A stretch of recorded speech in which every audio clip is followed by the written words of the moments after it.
Olá, boa tarde, bom dia, boa noite para quem estiver assistindo, né? Que é mais uma entrevista, na verdade, uma roda de conversa, né? Do canal Solidariedade Latino-Americana.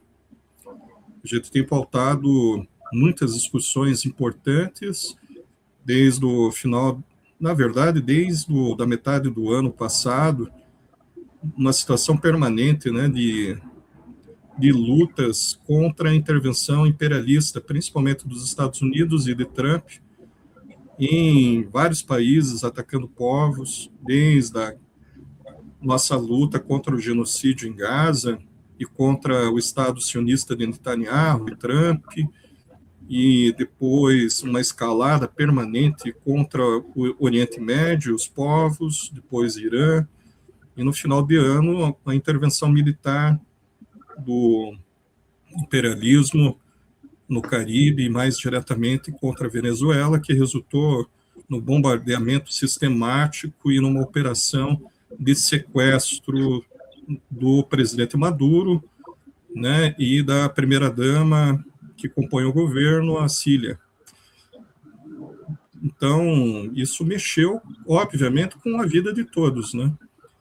Quem verifica que seria um problema dos outros, na verdade, está muito enganado, né? Esse é o debate que a gente fez e faz, e por isso também é uma iniciativa do canal Solidariedade Latino-Americana, que o ataque a todos os povos mexe com todos nós, né? Porque é um ataque generalizado, permanente, que tem como perspectiva uma política de domínio do imperialismo, dos recursos naturais, do território, né, de interferência sobre governos, né, e que tem como objetivo uma escalada de controle econômico, político, militar do imperialismo dos Estados Unidos. Então, mexe com a vida de todos nós. E hoje já tem a oportunidade de conversar um pouco com o nosso camarada, o Gentil, de longa data, um militante, né, militante do movimento estudantil, foi militante do movimento estudantil, movimento popular e de luta social hoje. Então, a gente fica muito feliz de fazer essa entrevista, porque tem uma perspectiva, né? É fortalecer a nossa unidade de ação anti-imperialista, como nós falamos. Então, seja bem-vindo, Gentil.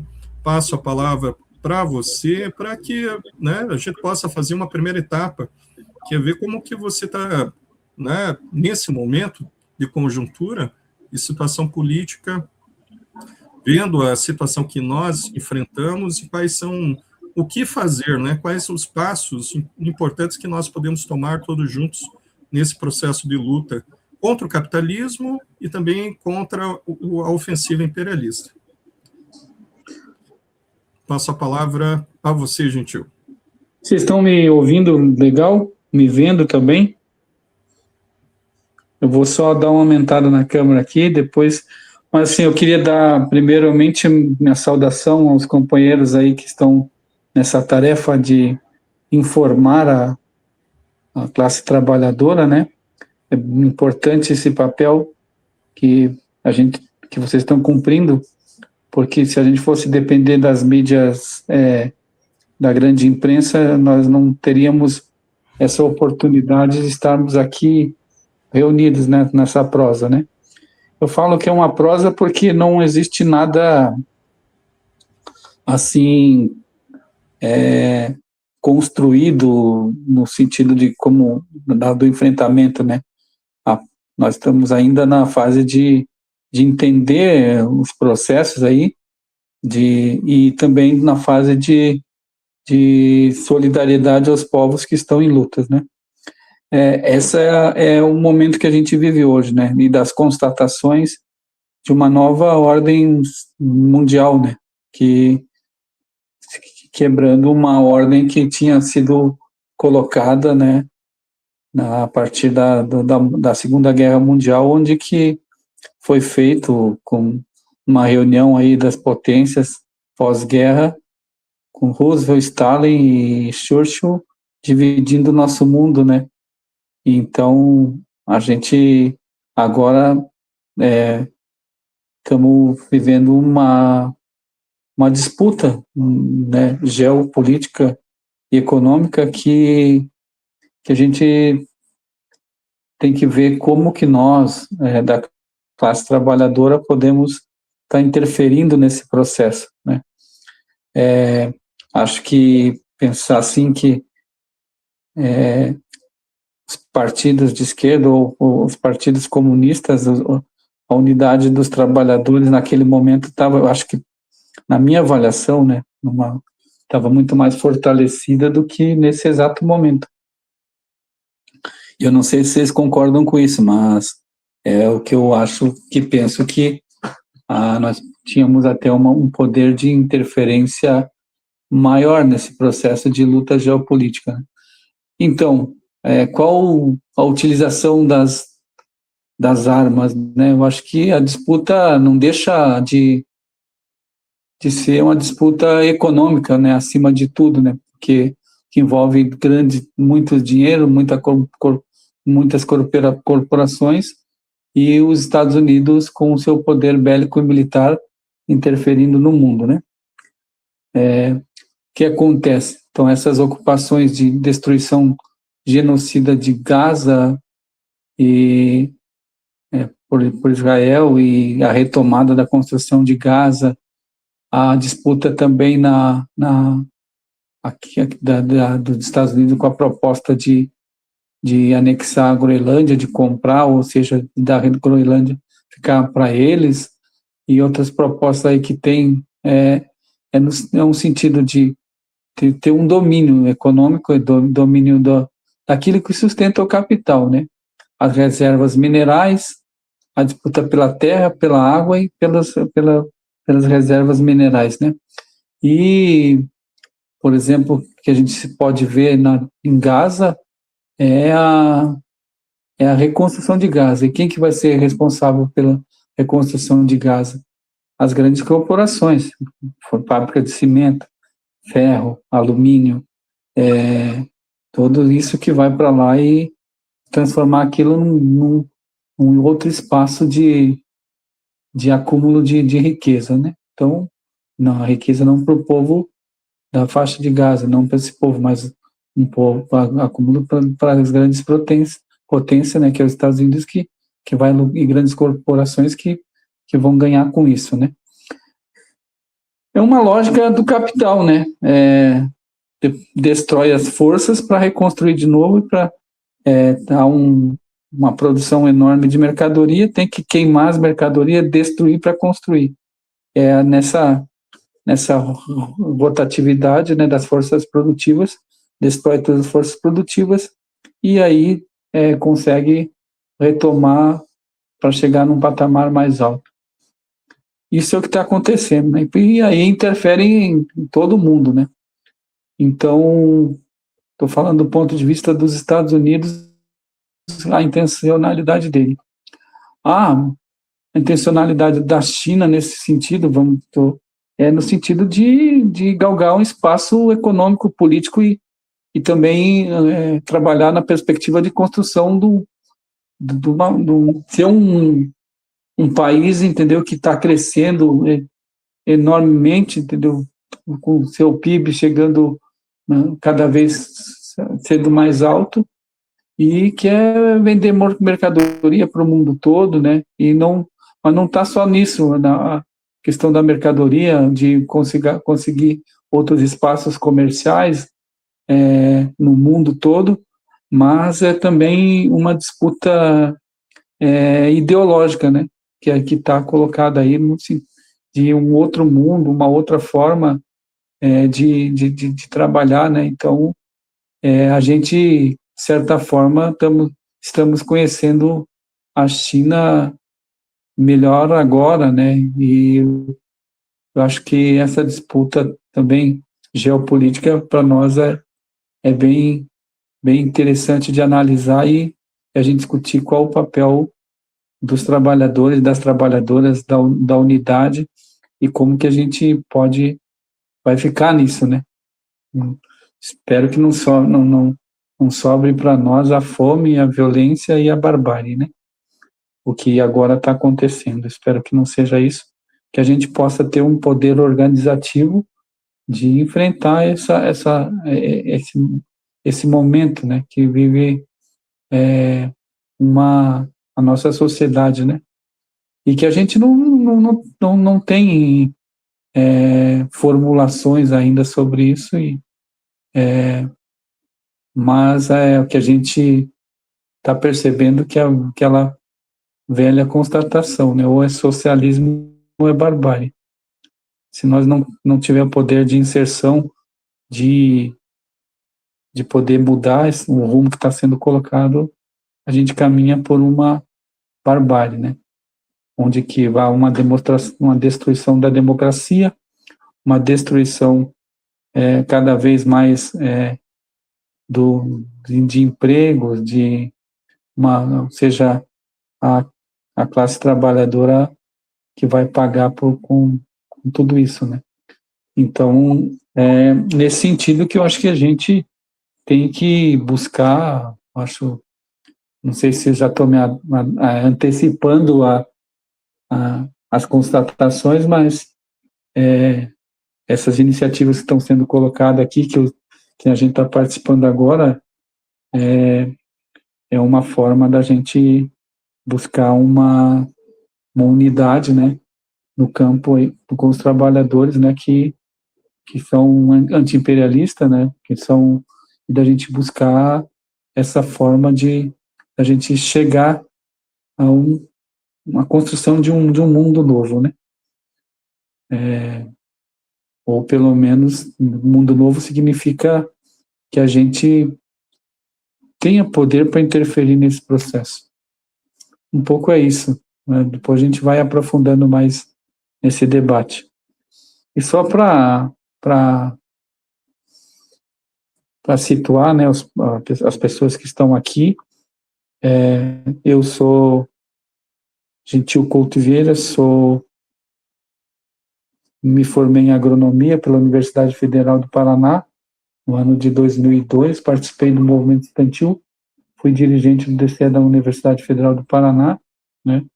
Depois fui da coordenação nacional da Federação dos Estudantes de Agronomia do Brasil, coordenação latino-americana dos estudantes de agronomia do Brasil, latino-americana, né, de América Latina e Caribe, e depois de formado, trabalhei como assessor parlamentar aqui na cidade de Curitiba, na Câmara Municipal de Curitiba. Depois disso, fui construir minha militância, continuar, né, aí como profissional dentro do Movimento dos Trabalhadores Rurais Sem Terra, né, e lá na região sudoeste, numa brigada chamada Brigada Cepete Araju. Após isso, um momento de geladeira, que o pessoal conhece aí muito, que eu fiquei por conta das lutas sociais, fiquei preso um tempão, né, durou entre o regime fechado e o regime aberto, em torno de 6 anos, né, e aí voltei. Quando voltei, comecei a trabalhar no Cefúria, com economia solidária, e organizando as cooperativas do campo, né, tentando articular, criando uma rede de campo e cidade, que significa a rede Mandala, né, que é a articulação de campo e cidade no sentido de venda de produtos e estruturação, na perspectiva da economia solidária, né, e atuei nisso tudo, né, e hoje já saí do Cefúria, porque estou só no conselho editorial, conselho financeiro do Cefúria, né, e agora estou construindo aqui na região de Curitiba a Frente de Organizações dos Trabalhadores, que é uma frente onde a gente atua em 6 comunidades, assim, mais diretamente, no Tatuquara e no Pantanal, construindo a luta pela moradia, né? Então, é isso que eu hoje estou atuando, né? E participando das lutas sociais como um belo e generoso socialista, comunista, que a gente luta, né, e a gente luta na construção de uma nova sociedade que a gente não sabe se vai conseguir vê-las, né? Mas a gente constrói para os outros, né?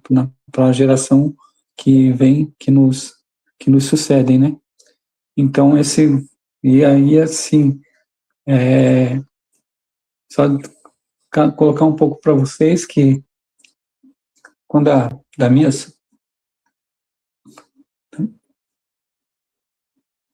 saída da prisão, eu vi um mundo totalmente diferente, né? E, assim, o avanço de tecnologias, a questão da comunicação já não era a mesma, entendeu?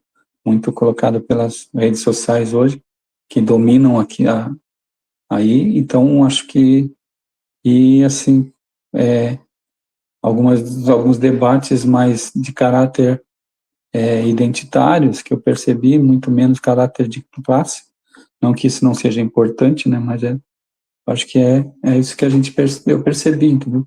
E percebi, sim, novos grupos sociais se articulando e buscando algumas lutas que talvez sejam lutas específicas, mas essas lutas, e se não tiver um caráter de classe, elas tendem como quer dizer, a morrer na casca, né?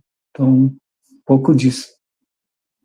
Acho que é um debate que a gente tem que fazer, né? Mas é importante que a gente tenha clareza de que isso é um novo mundo, né? Um novo mundo que a gente está percebendo, né?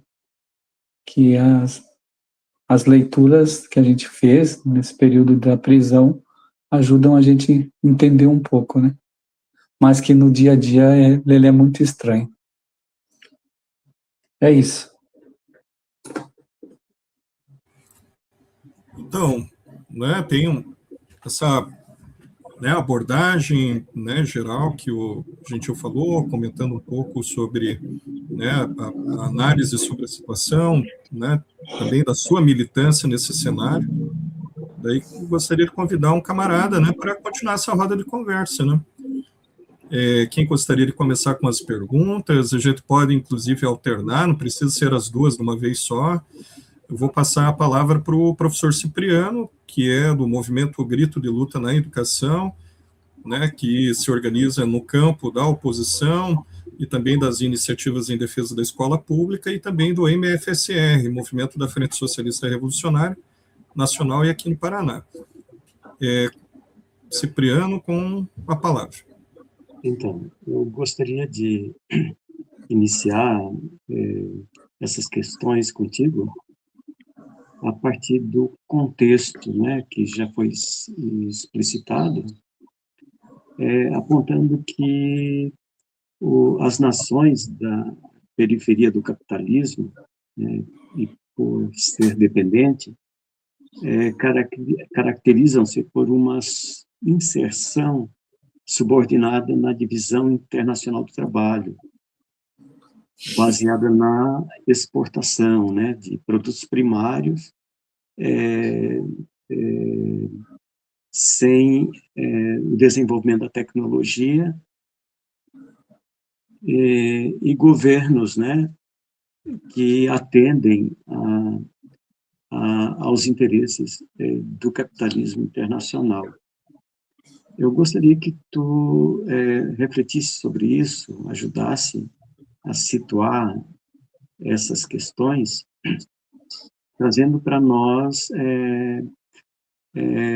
a questão política nacional diante desse contexto.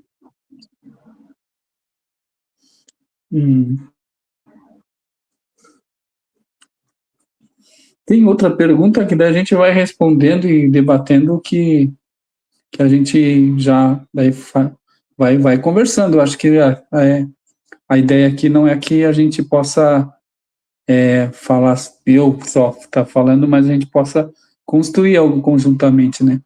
Então, eu acho não, tenho clareza que há uma nova ordem aí, há uma ordem na questão do capital, né, de a divisão do trabalho internacionalmente, né.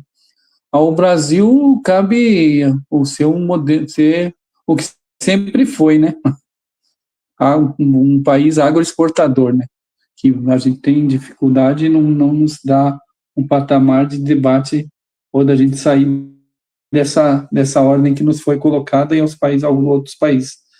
Então, nessa divisão aí do trabalho, social do trabalho, onde eu acho que está colocado também essa disputa, né? Então, o que acontece?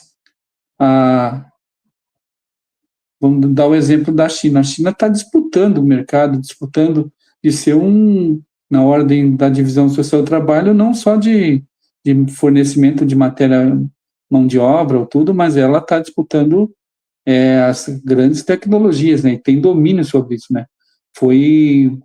Então, isso não é agradável nem aos Estados Unidos, né? Nem a algumas outras potências, né? Porque ela está na Organização do Comércio Internacional, ela está galgando espaço, né? E com produtos, né, bem acabados, bem trabalhados, tecnologia, aí na inteligência artificial, ela tem domínio sobre isso, tem conhecimento sobre isso, né? A China consegue construir bairros inteiros, entendeu?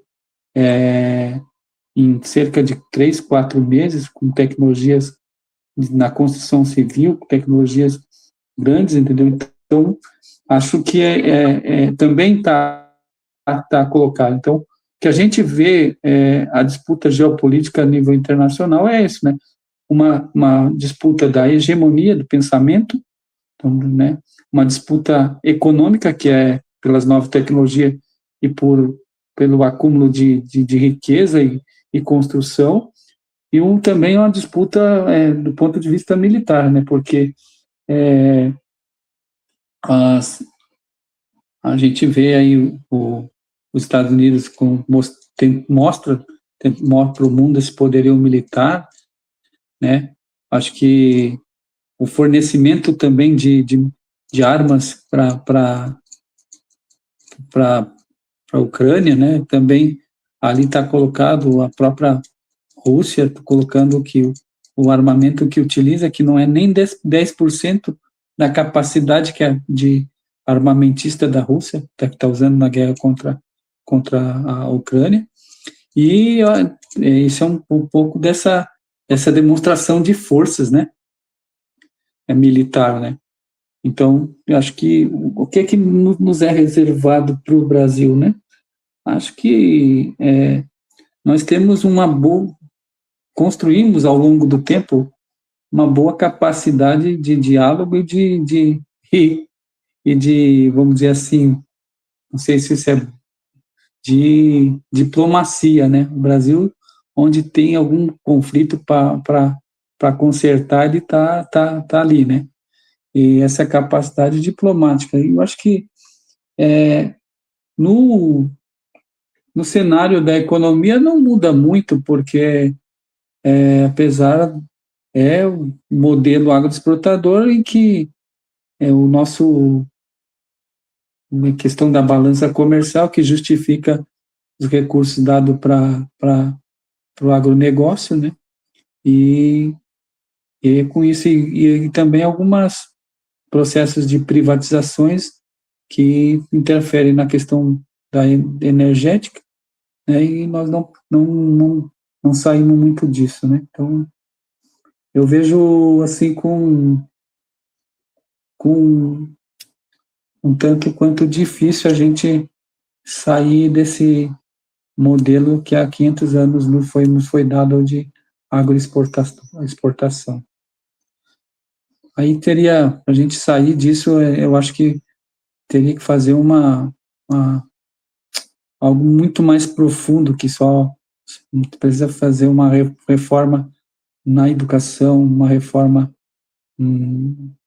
assim, do ponto de vista de novas tecnologias, trabalhar a questão das universidades, as universidades servirem ao povo, né? Então, e não aos grandes capitais, né? Então, acho que a gente tem um avanço de tecnologia que a gente percebeu, né? E eu acho que isso é fruto do acúmulo que a gente teve ao longo dos anos, que é a questão na saúde, né? Com a questão das vacinas e os nossos institutos produzindo coisa boa, né? Mas isso é na área da saúde, mas não existe mais nada assim, outro, não sei, talvez esteja assim, muito... existe em outros setores da economia alguns avanços em novas tecnologias para que a gente dispute um outro patamar dentro da ordem internacional do comércio, né, mundial. É isso. Cipriano, gostaria de fazer um comentário e também fazer a próxima pergunta, né? Eu também não sei, né, se é isso que eu coloquei na pergunta, e se isso foi satisfatório ou não é isso. Se discorda, pode colocar os pontos de vista, não há problema nenhum.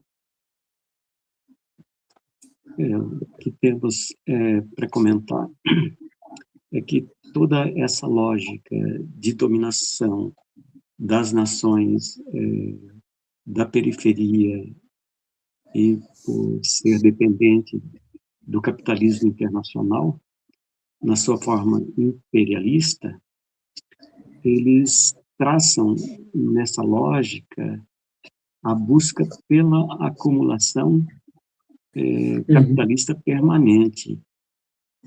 Está aí a força que tivemos e o poder bélico, né, do exemplo da Venezuela e das regiões da América Central e América do Sul.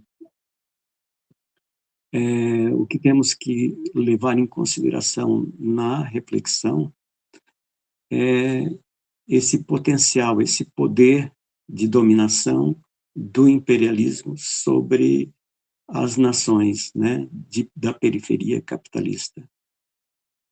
É interessante a gente trazer a definição de imperialismo a partir de Lenin, né, como a fase superior do capitalismo, marcada pela concentração e centralização do capital, pela fusão entre capital bancário e industrial e pela exportação de capitais. Então, vocês veem que, embora essa formulação seja feita lá no século XX, ela traz um propósito concreto da nossa realidade contemporânea. Podemos dizer que, em pleno século XXI, o imperialismo atua de forma combinada, por meio da coerção militar direta ou indireta e, sobretudo, pela dominação econômica, expressa na dívida externa, no controle tecnológico e na subordinação produtiva. Diante disso, o Estado Nacional ele está totalmente atrelado a essa lógica.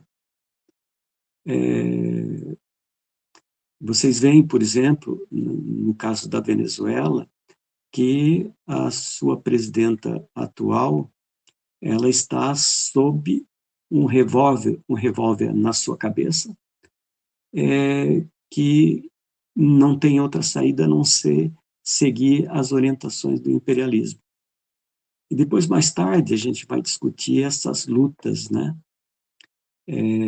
populares, né, para o enfrentamento dessa lógica de dominação. Eu gostaria que outros colegas fizessem também as perguntas posteriores.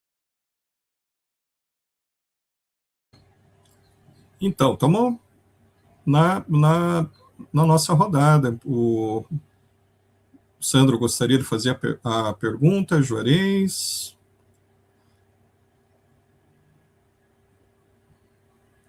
Juarez? Tá bom. Eu só queria fazer alguns comentários sobre o que o professor falou, que eu acho que é bem importante, de certa forma, você perceber que os escritos do Lenin não estão bem atuais, né? E na realidade eles estão a sua efetivação está sendo agora, né? Porque da domínio imperialista, né? Então o mercado financeiro acima do mercado é o que domina hoje, né? Hoje em dia a riqueza não está na riqueza de produtos, mas o quanto você aplica, o quanto rende uma aplicação.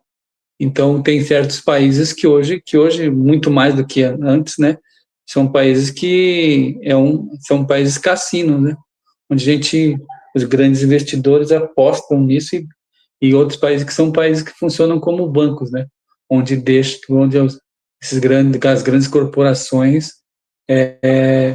colocam seus recursos lá e lucram na bolsa de valores, né? Então, essa acumulação onde o que acontece, né? Acho essa extrema concentração da riqueza, né? Então, e não tem nada que regule isso, né? Então, acho que nem é interessante a regularização dos bancos, das bolsas, né? O caso aí que aconteceu aqui no Brasil desse banco aí, da questão desse golpe que teve, isso para mim é um roubo, né? Do Banco Master, e essas coisas que aconteceram aí são um exemplo de que do quanto de sujeira que há nisso tudo, né? E nessa acumulação aí. A outra coisa que eu gostaria de comentar que o professor falou foi isso, né? Cara, teve 2 ações, entendeu? Que os Estados Unidos fez, entendeu? Que a gente, na cabeça, diz assim, poxa vida, o poderio que demonstra não foi que a gente tem informações que morreram pessoas, claro, com certeza, mas, assim, do que a entrada dos Estados Unidos na Venezuela e sequestram o Maduro, é um exemplo muito grande da força militar que esse povo tem, entendeu? E a outra coisa é a destruição que teve do poderio militar de ele entrar no Irã, entendeu? E destruir os arsenais do modelo aí das questões da produção de urânio para a fabricação de bombas atômicas que o Irã tinha, entendeu? Chegar lá, entrar no país e fazer essa destruição, né, dessas usinas de urânio que tinham bem no centro do país. Então, é o que o professor fala, de certa forma, a gente percebe que os grandes estão com o revólver na testa da vice-presidenta lá quer dizer, essa é a forma de domínio, né? E o Trump sempre dizendo, ó, nós podemos muito mais, né? Fiquem atentos. A Venezuela, nós paramos por aqui, podemos mais, né? Se houver resistência. O próprio Irã também disse, né? Nós podemos muito mais se houver resistência. Então, quer dizer, de certa forma, esses governos nacionais, os governos aí que sofrem isso, estão com uma faca no pescoço, né? E isso, no caso do Irã, no caso da Venezuela, vamos e tem outros países que podem sofrer com isso, né? Que método que vai usar para a questão de ter acesso à Groenlândia, ter acesso aí a essa ilha, né? Tão falada que ele tá querendo, né? Então nós estamos sujeitos às ameaças do imperialismo diariamente, né? Então, não sei o que, por exemplo, em qual outros países vai atuar, né? Agora já trabalhou a questão de Cuba, ameaças, tudo, então o que podemos fazer, né? É resistir, né? Acho que um pouco é isso. Desculpe ter me alongado. O Juarez é do professor lá na Rede Municipal de São Paulo, também do movimento da Frente Socialista Revolucionária, né? E a gente convidou o Juarez também para essa discussão, né? Cada camarada elaborou uma pergunta para que a gente possa debater, né? Então, com a palavra, o Juarez. Vamos lá. Bom, eu tive o prazer de militar com o Gentil no DCE da Federal no final dos anos 90. E assim, só para relembrar, a gente participou de várias lutas, a luta contra o aumento do RU, no final, né, 98, e em 2002, e depois, outro momento importante, né, da nossa atuação como direção do DCE foi a luta contra a venda da Copel, que culminou na ocupação da Assembleia Legislativa, né, que com certeza ajudou, né, retardou o processo de privatização que agora, nos últimos anos, né, o governo aí, Ratinho, Beto Richa, acabaram avançando, né. Mas a minha pergunta vai no seguinte sentido. Nós sabemos que o último grande golpe contra o Império Norte-Americano foi o processo que ocorreu na Venezuela com a ascensão do chavismo. Antes disso, o último grande golpe que o Império Norte-Americano sofreu foi a Revolução Sandinista. Então, eu queria que você comentasse um pouco desse processo, né, da Revolução Sandinista. Inclusive, se você, né, tiver o interesse de comentar, né, havia aquela história, né, que você viajou para acompanhar lá, né, o processo da Revolução Nicaragüense, né, e conta a lenda que você chegou na Venezuela, você conseguiu chegar, né, até a Nicarágua com $1, né, $1, né, então, que você comentasse um pouquinho essa história, e qual a tua avaliação da direção sandinista hoje? Há muitas críticas, né, a essa direção sandinista, né, a questão do autoritarismo, né, que nós chamamos de bonapartismo, né? Então, que você comentasse se houve um processo de degeneração, né, da direção sandinista, né? Lógico, se houver uma ofensiva do imperialismo, independente das críticas, né, que nós temos, é a nossa obrigação a defesa, né, tanto como da Venezuela, como da Nicarágua e Cuba, né, como você comentou. Então, a pergunta é essa.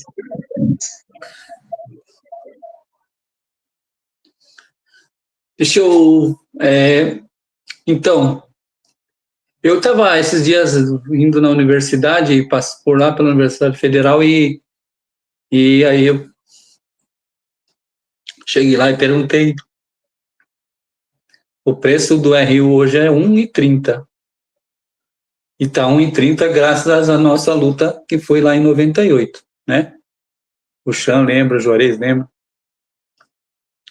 A gente conseguiu defender isso, foi passada de direções e direções que entraram no DCE, e o movimento estudantil da Federal, embora acho que um pouco mais enfraquecido, né, mas está aí, né, foi uma conquista, né. A venda da Copel aconteceu o ano passado. Se nós não tivéssemos feito aquele enfrentamento, talvez a venda da Copel tivesse acontecido bem antes, né? E nós enfrentamos isso, acho que é uma vitória que a gente teve. E que talvez, se a gente conseguir governos mais avançados, né, que a gente possa estar retomando essas lutas, né? Eu acho que, assim, só falando um pouco disso tudo, quer dizer, a gente constrói história e a gente constrói pessoas que nos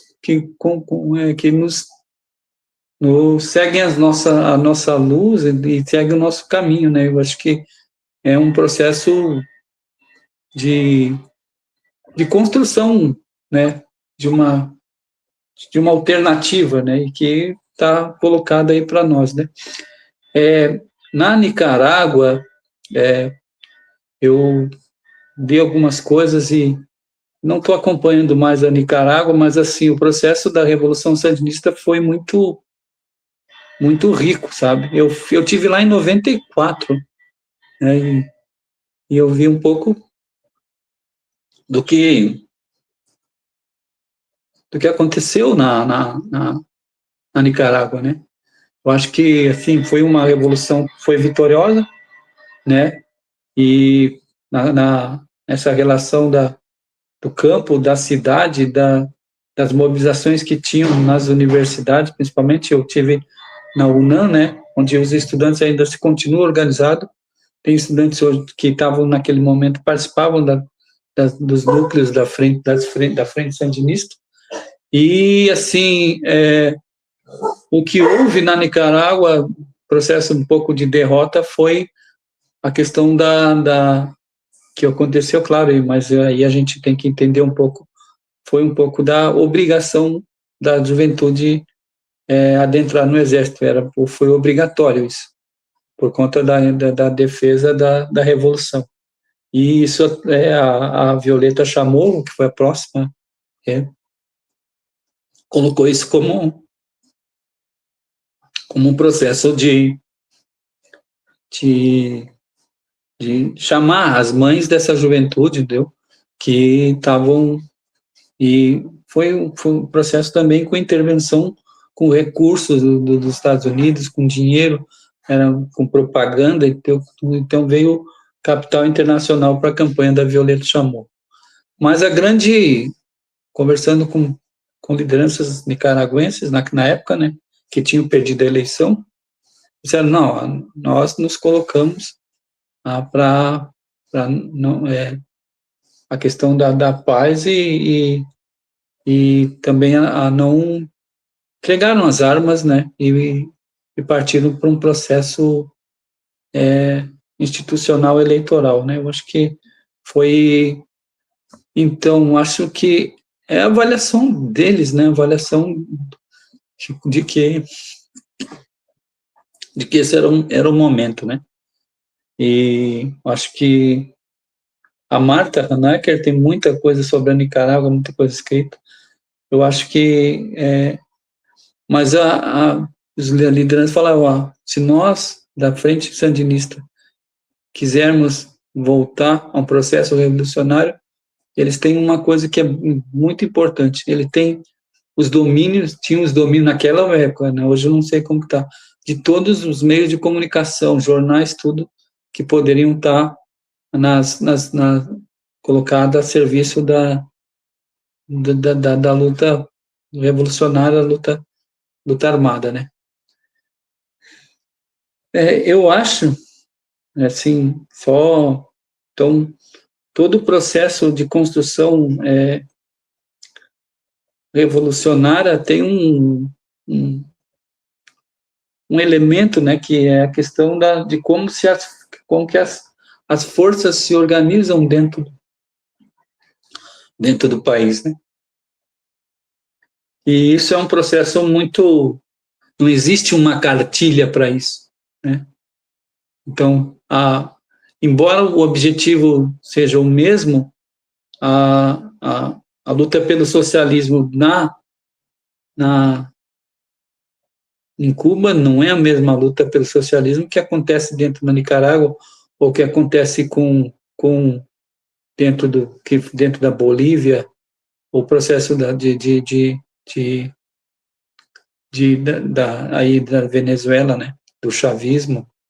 Eu acho que, assim, então, tem esse elemento nacional, esse elemento de organização, que é um elemento bem importante, né? Então, são especificidades que existem, né? Como no Brasil vai ter especificidades, né? A luta armada dentro do Brasil, muito diferente das lutas que tiveram, né? E é triste de ver que o último processo de alguma revolução vitoriosa, assim, vamos ver, foi a Revolução Sandinista, né? Que lá em 1980, né? Depois disso houve revoltas, houve mas não que tivesse um grau tanto de êxito, né, como teve a Revolução Nicaragüense, que foi o último desafio aí que teve em relação às grandes potências, né? Eu acho que uma coisa que a gente deve retomar é a questão das leituras, né, do marxismo-leninismo, as leituras das iniciativas, entender os processos revolucionários que aconteceram e para que a gente possa se somar nisso, né. E o grande problema que eu acho que nos afetou, foi a questão desse algo que algo nos unia, né. Podíamos ter algumas críticas, algumas coisas, mas a bipolaridade, a União Soviética como uma referência de algo construído, de um processo revolucionário, entendeu? Quando ocorre a queda do muro, há também uma perda de referencial, não só o referencial teórico, né, mas como um pouco dessa unidade, né, dos socialistas, da unidade dos comunistas, né. Acho que isso, e essa geração que hoje está aí, né, essa juventude não provou muito. Nós somos filhos das lutas da década de 60, 70 e 80. E essa geração que está aí são filhos da onde, né? Qual que é o referencial para essas pessoas de luta, entendeu? Então, e por isso que eu vejo que o referência também de classe, né? Por isso que eu faço uma crítica construtiva. Tem que ser construtiva, porque as iniciativas são belíssimas, são boas, mas as lutas identitárias sobrepor a luta de classes. É isso que eu acho que é uma coisa que também a gente tem que retomar, recuperar. E outra coisa é a unidade dos trabalhadores no mundo, né?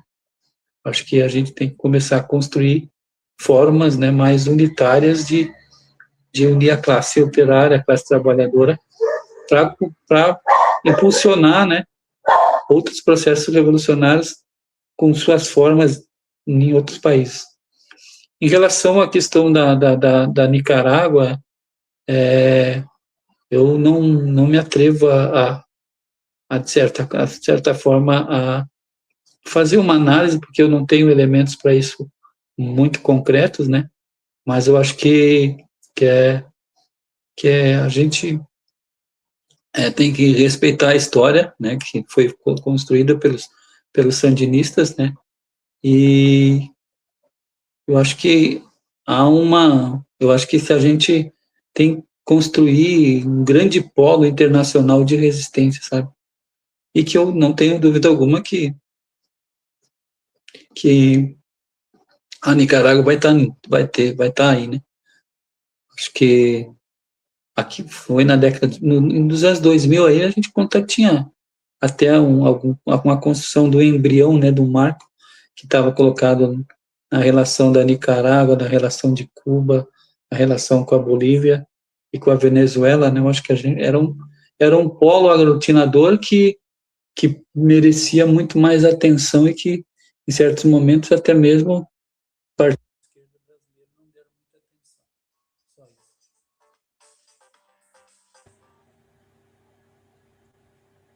Fechou o teu áudio, Gentil, por alguns segundos.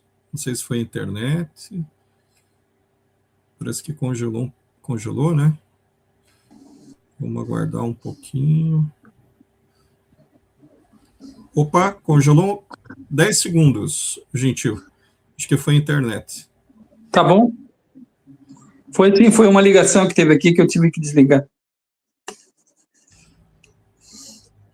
E o Juarez quer comentar? E essa história essa história, só complementar um pouco, vamos falar assim, essa história de ir para o Nicarágua com R$10 e voltar com $100, eu acho foi verdade mesmo. Eu fui com uns uns adesivos aqui, uns livros aqui da história do PT, dos movimentos sociais do Brasil, e lá na universidade eu vendia, né? Eu ganhei a passagem, não tinha muito dinheiro, muito recurso, eu não vou ganhar passagem, eu não vou perder, né? Vou embora, né? Então era um congresso latino-americano de estudantes de agronomia, e eu estava na coordenação da Confederação Latino-Americana e fui para lá. Fiquei 1 mês, 2 meses na Nicarágua, e conhecendo todas as prefeituras que ainda à frente estava, sandinista estava, né, todas o movimento de juventude e algumas direções, a gente foi um período muito, muito rico, né? Que eu participei, e não é lenda que eu saio com 10 reais, quer dizer, fora a passagem que estava no bolso, eu volto com 100 reais no bolso. É venda de livro, né? E o pessoal sabendo que é da necessidade da gente, né? A gente sempre fez militância com a vontade mais do que com recurso, e é isso que faz um revolucionário, uma pessoa que tem amor à causa, né? Juarez, quer comentar? Não, da minha parte já deu para relembrar um pouco, né, das nossas histórias do passado. Eu acho que já, né, a minha pergunta foi mais complexa também, né, uma pergunta sobre Nicarágua, sobre, né, várias coisas, então eu acho que nesse sentido já estou satisfeito, né, valeu a pena por relembrar aí esses processos, que eu concordo com o Gentil, né, em que pese, na época, nós achamos que, por exemplo, né, a luta do RU foi, né, em certo sentido, derrotada, mas eu acho que, desde então, nenhuma reitoria ousou mais aumentar o RU, porque sabe que, fruto, né, da nossa luta, pode surgir uma resistência, e nesse sentido, eu acho que a nossa luta valeu a pena nesse sentido. É isso. Não foi só a questão do RU, né? Foi que ali tinha cobrança de taxa também, taxa de matrícula, taxa, e nós também tiramos a questão das taxas, né, dentro da universidade. Então, lá na universidade hoje não tem taxa para você pagar por um diploma, não tem taxa para, por exemplo, desistir de uma matéria que eles queriam também colocar no pacote, né? Acho que outra coisa que também que a gente debateu também muito importante dentro da universidade foi a questão das cotas, né? Foi um debate que naquele tempo a gente implementou, né? Havia resistência em relação às cotas. Acho que a gente discutiu, tivemos que chegar num consenso, porque também a gente não tinha consenso nisso ainda, né? Era muito novo o debate. E tá aí, né, cara? As cotas estão no Brasil todo, estão, inclusive agora parece que o reitor lá de Florianópolis queria tirar a questão das cotas raciais, né? Eu acho que é uma luta que a gente também é uma luta que é uma luta identitária, mas é importantíssima, né? Porque é o acesso da população que é desfavorecida para que tenha acesso à universidade, acesso à educação e tenha né? Eu acho que isso foi uma grande conquista nossa também, né?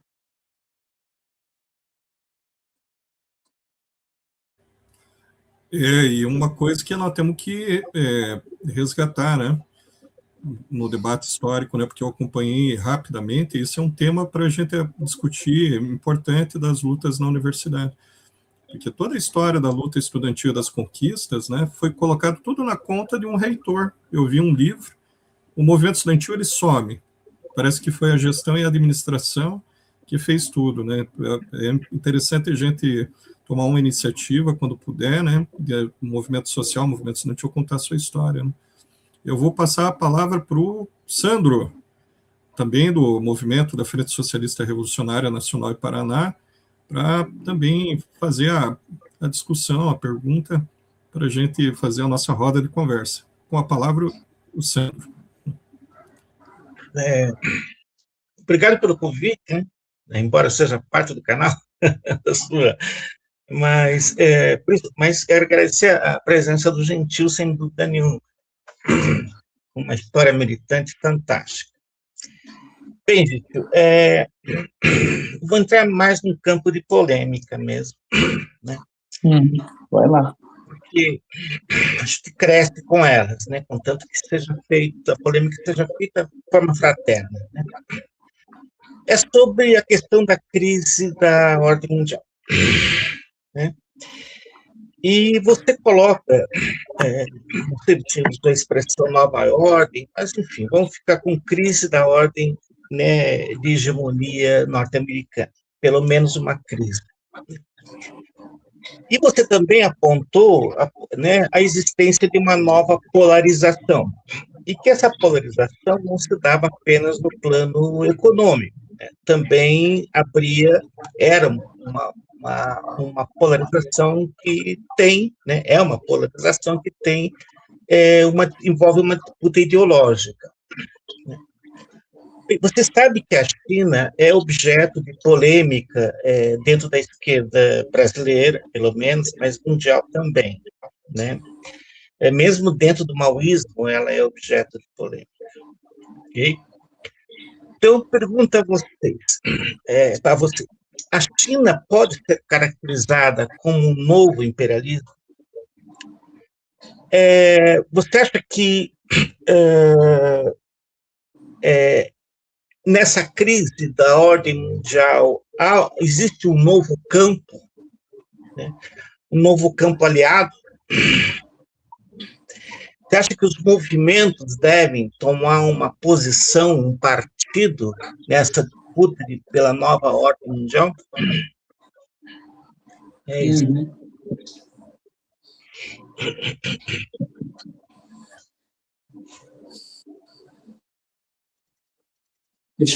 Eu acho que assim, teria que conversar sobre a questão da China, né?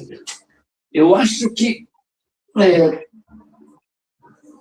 a China está passando por mudanças no campo a nível nacional e também mudanças a nível internacional, né?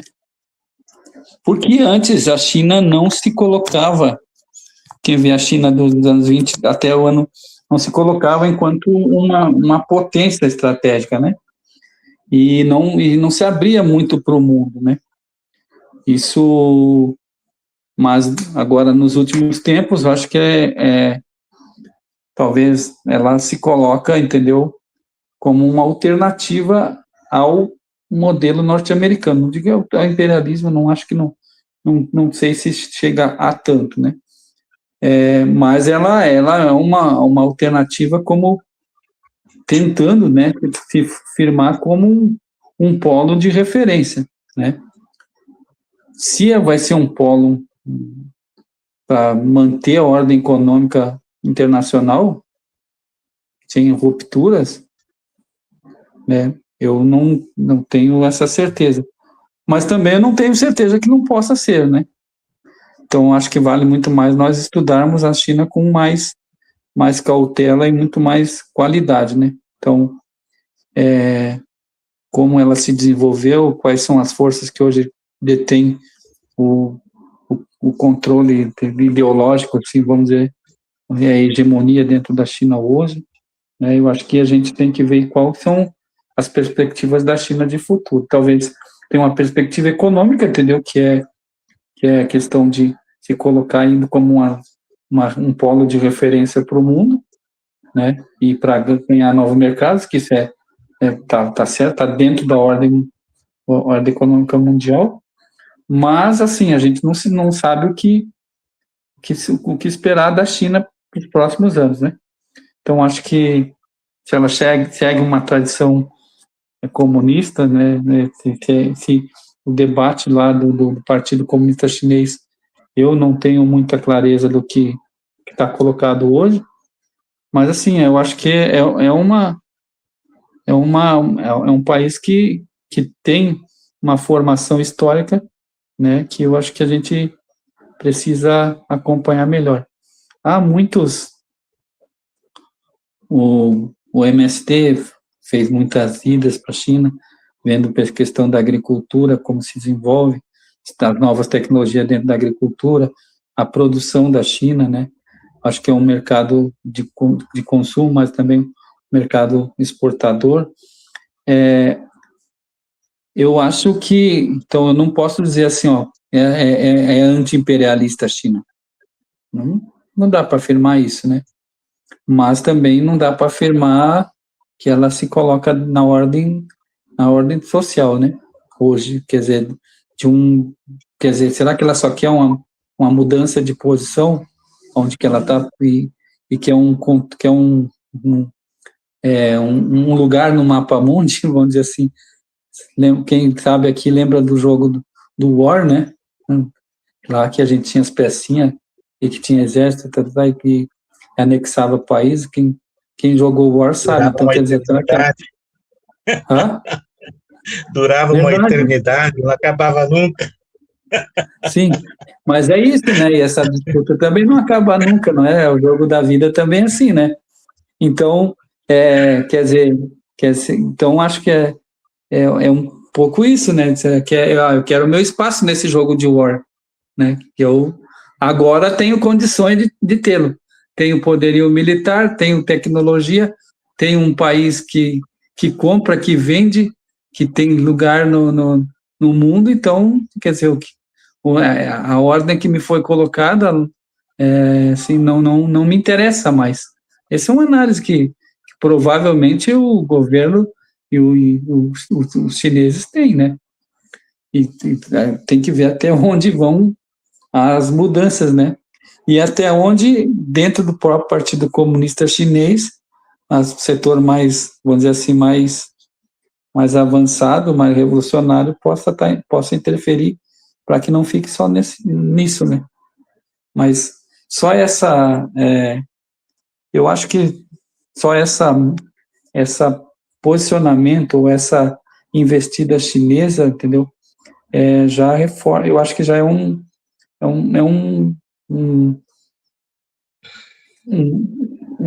fôlego que dá para nós, né? Vamos dizer assim. Vamos esperar. Agora, quanto à questão que tu fala, entendeu? Da necessidade de um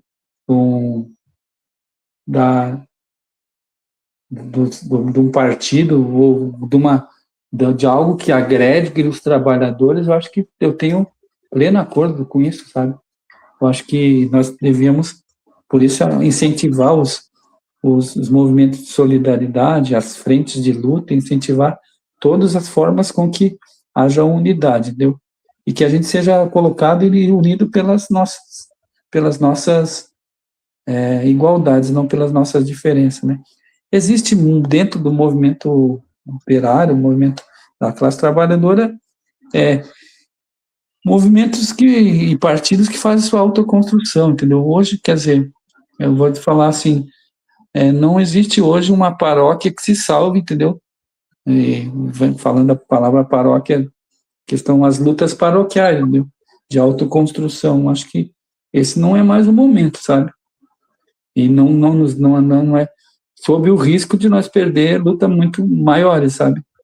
Então, eu acho que os socialistas revolucionários têm que buscar, em todos os espaços que estão construindo, a unidade de movimentos sociais, a reconstrução e nova ascensão do movimento sindical, que está aqui no Brasil, tem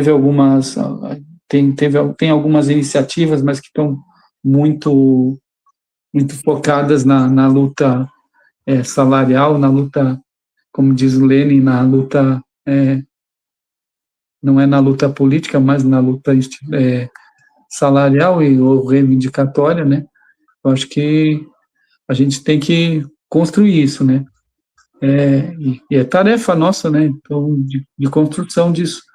Eu busco fazer isso nos lugares onde eu estou, buscar a unidade nas nossas ações, entendeu? Em todos os sentidos. E a gente tem um programa, eu acho que eu li aí, tem um programa de formação política mesmo, qualificada, né?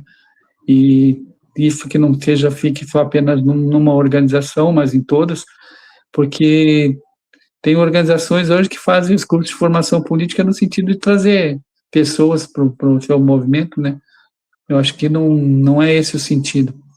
E fazem movimentos de autoconstrução, né? Então, eu acho que a lógica tem que ser maior que isso, sabe? Ninguém está... Claro, a construção de movimentos, toda forma de luta é uma forma importante da gente apoiar, né? Eu estava passando agora, fui lá acho que passei lá perto do mercado municipal ali e ali tem uma ocupação agora, não sei se o pessoal está sabendo aí, não sei se é da UP ou qual organização que é, do MLB, né? É isso? Que fizeram ocupação de um prédio lá. Acho que tem que receber nosso apoio, né? Então, todas as formas de luta são necessárias e são válidas, e eu acho que a unidade nossa é fundamental, né? Então, para fazer acontecer as coisas. Com a palavra, você de novo, Sandro. Não, só queria agradecer de novo a presença do Gentil, que já deve estar cansado e Não deixou estou. claro sua posição. Não tenho nada a colocar. Então, nós estamos chegando a quase 1 hora de conversa, a gente falou de bastante coisa em um curto espaço de tempo, né? E daí a sugestão é que cada um, né, possa falar uns 2, 3 minutos para fazer uma reflexão sobre o que o Gentil falou, e daí no finalzinho a palavra do Gentil. Podemos fazer essa rodadinha para fazer começando novamente com o Cipriano, depois o Juarez e Sandro, e daí finalizamos com o Gentil. Pode ser? Antes de tudo isso, acho que a gente podia... Tá aí, claro, o Juarez eu já conheço, mas não conheço o professor Cipriano e nem o Sandro, assim, mais detalhadamente, dizer onde que está hoje, o que está fazendo, entendeu, qual é a luta mais que está, porque eu acho que é importante a gente detectar onde estão os revolucionários desse país. Então, camarada, eu sou professor do Estado de Filosofia, moro e trabalho em Piraquara, região metropolitana de Curitiba, e estou nas lutas da educação, com o movimento, né, da Frente Revolucionária Socialista.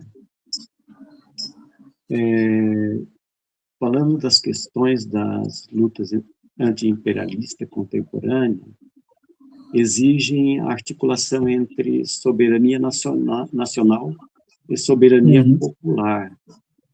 Do ponto de vista tático, a unidade de ação contra o imperialismo é fundamental, mas não pode se confundir com essas alianças estratégicas com trações da burguesia dependente, propostas de governos liberais, né, ou dito de esquerdas liberais.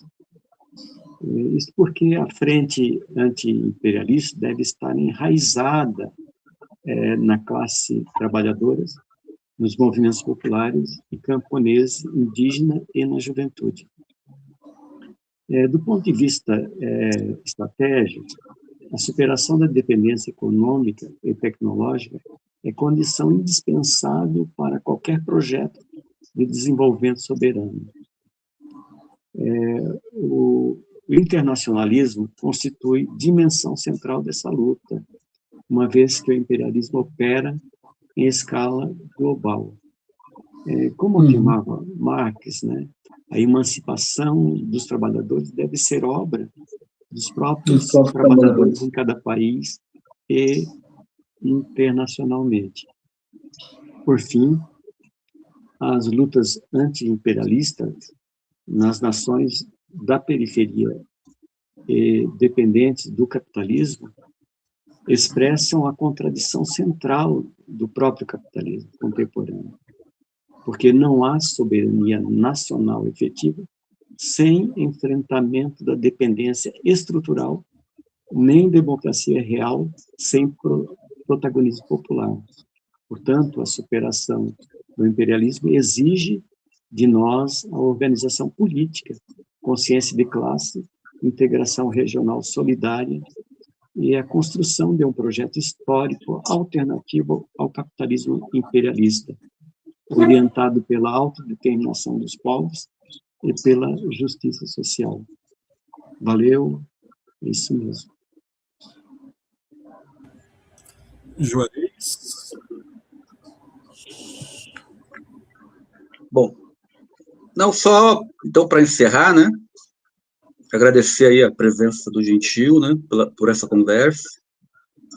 Lá atrás, no movimento estudantil, o Gentil fazia parte da articulação de esquerda do PT, e eu fazia parte do PSTU, e a gente tinha, né, várias diferenças políticas, a gente nunca escondeu isso, né, mas a gente focou no que era possível na unidade, por isso a gente construiu aí acho que foram 2 gestões do DCE, né, que a gente participou junto.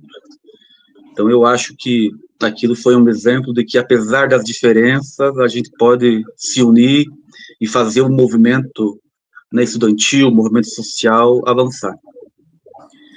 E dizer que o Gentil foi, assim, um dos militantes que eu convivi naquela época, né, um dos militantes mais honestos. Eu acho que isso é fundamental, né, para a gente ter a confiança no dia a dia de militar em conjunto, né? Honestidade é uma coisa fundamental, né? E hoje em dia, então, nem todos, né, têm esse comportamento, então isso tem que ser sempre lembrado, né? Então eu acho que é isso, né? Agradecer a presença do Gentil, né? E desejar melhoras. Aí na última vez você comentou, né, que estava com um problema de coluna, então desejar aí que você, né, supere isso e melhore, porque há pessoas que são imprescindíveis na luta de classes, e nesse sentido, né, sempre olhar, né, a saúde é fundamental, né? Então é isso, gente. Valeu, obrigado. E Sandro?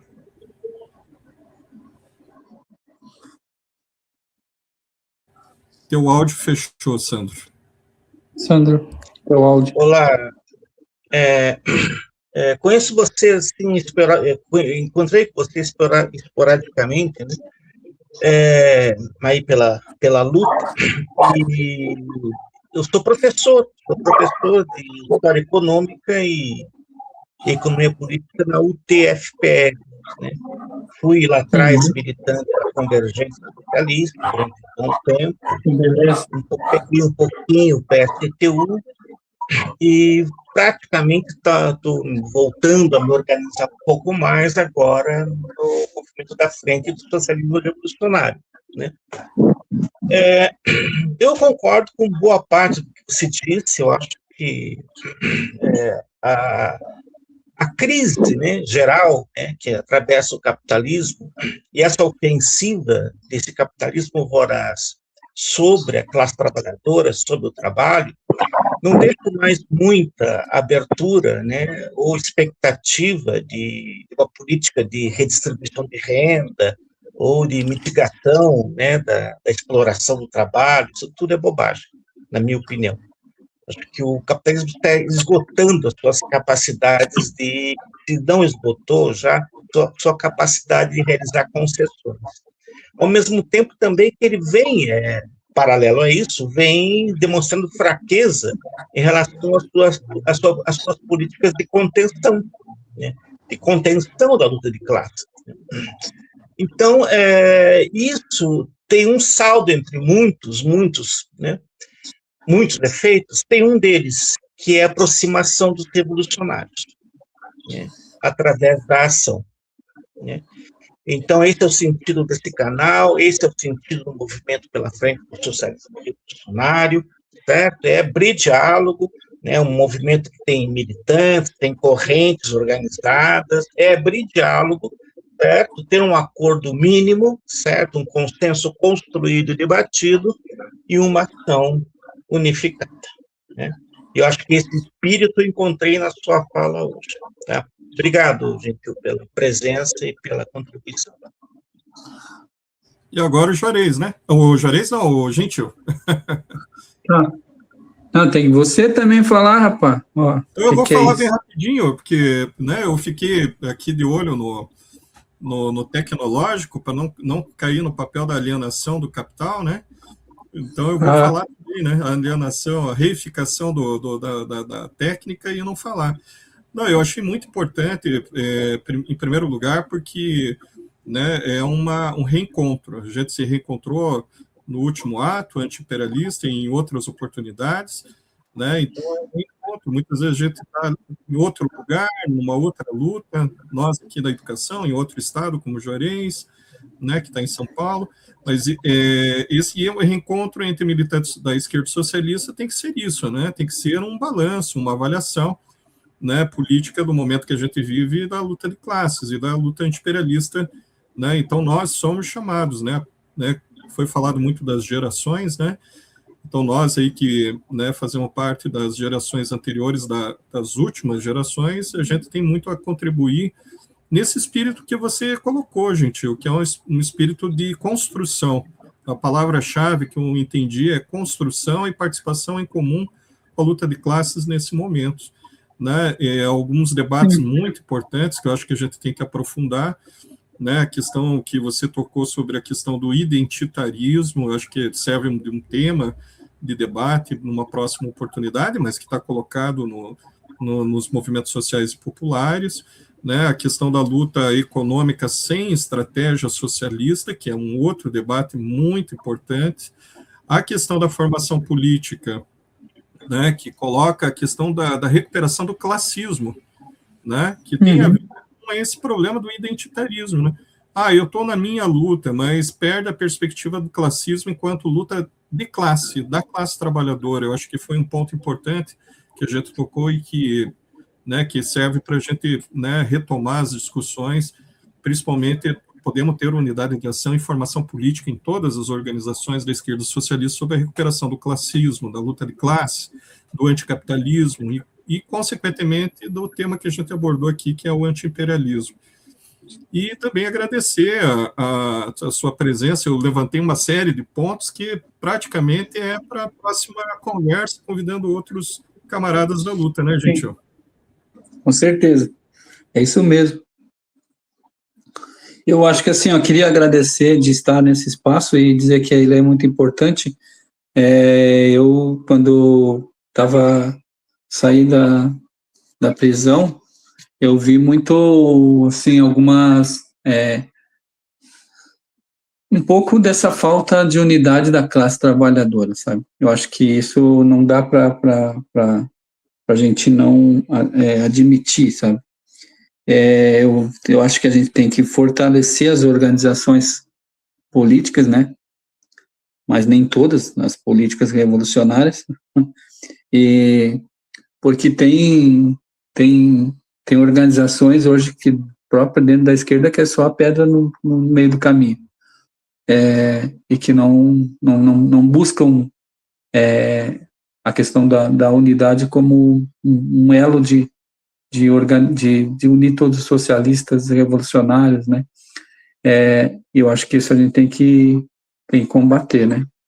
Eu acho que outra coisa que eu percebo, assim, que a gente tem que melhorar não, nós, não sei, a minha idade, eu estou com 59 anos, né?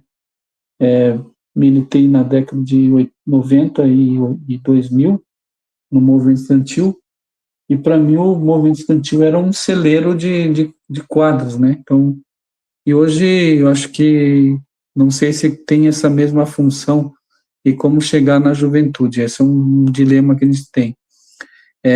Outra coisa que a gente tem que trabalhar é a questão da unidade do movimento popular e sindical, sabe? Eu acho que nós estamos tentando buscar isso, conseguir essa unidade, porque essa unidade é fundamental para fortalecer tanto o movimento sindical quanto o movimento popular, né? E eu acho que, assim, esses debates que estão promovendo tem muitos temas que o Chan já colocou aqui, e que a gente está sempre à disposição no sentido de dialogar, né, e contribuir no debate, chamar outras pessoas, né. Eu estava vendo esses tempos atrás aí, e a gente perdeu, nesses últimos anos, militantes históricos, né, que, embora dentro do próprio partido a gente tinha diferença, mas construíram a luta, né. Por Salomão, teve mais pessoas que faleceram aí, com toda uma história que poderiam ter passado, e para que a gente só escrito livros, sistematizado os debates, né, que constrói um pouco dessa luta, né. Então, eu acho também que a gente só vai superar esse modelo de desenvolvimento e construção do novo no momento em que a gente conseguir fazer essa unidade funcionar de característica internacional.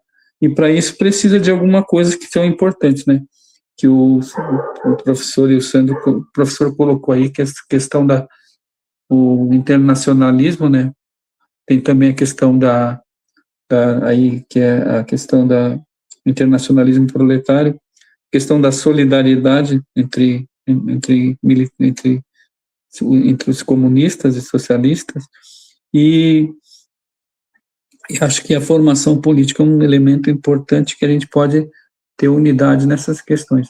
Para nós, a gente está aberto aí, sabe, eu acho que nós temos hoje as cozinhas, temos uma cozinha solidária que funciona lá no Pantanal, que a gente faz trabalho. Temos hoje 2 centros de cultura, né, que estou falando do Forte agora, fazendo que é um movimento que a gente tem, que tem 2 centros de cultura popular e educação popular, e que a gente está aberto aí para a gente dialogar e trabalhar junto, né, assim, nesse respeito que a gente tem, né.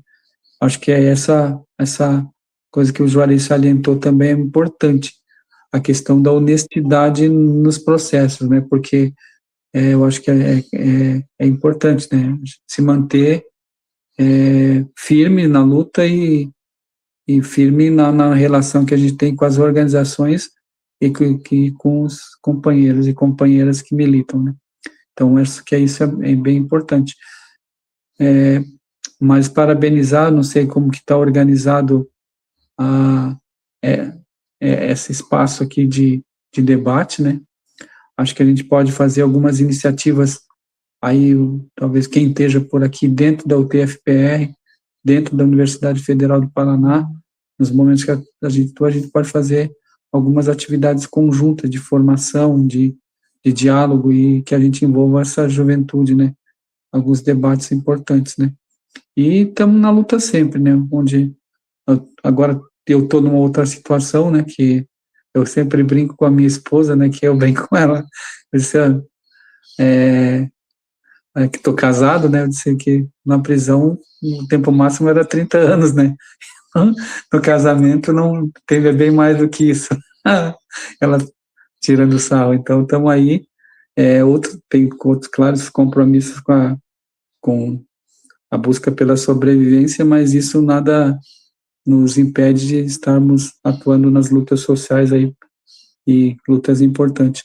Acho que vai ter agora a questão, tem um comitê, eu não sei se estão participando vocês do Comitê de Solidariedade à Venezuela, de Solidariedade a Cuba, e assim, a gente, o intuito de vocês, eu acho que principalmente tem e eu me somo a isso também, da gente buscar nos espaços que a gente tiver a unidade dos trabalhadores e trabalhadoras e a unidade de classe. É isso. Obrigado. E até a próxima. É isso aí. Então, o reencontro é o convite, né, de a gente continuar debatendo e fortalecendo as lutas que a gente possa desenvolver, né, em unidade de ação na luta de classes e na luta contra o imperialismo. Então, obrigado aí o convite de todos, né, e a presença, e Gentil também, e até a próxima. Vamos organizar os próximos debates. É isso aí, e obrigado. Falou. Valeu. Tudo de bom para vocês. Um abraço.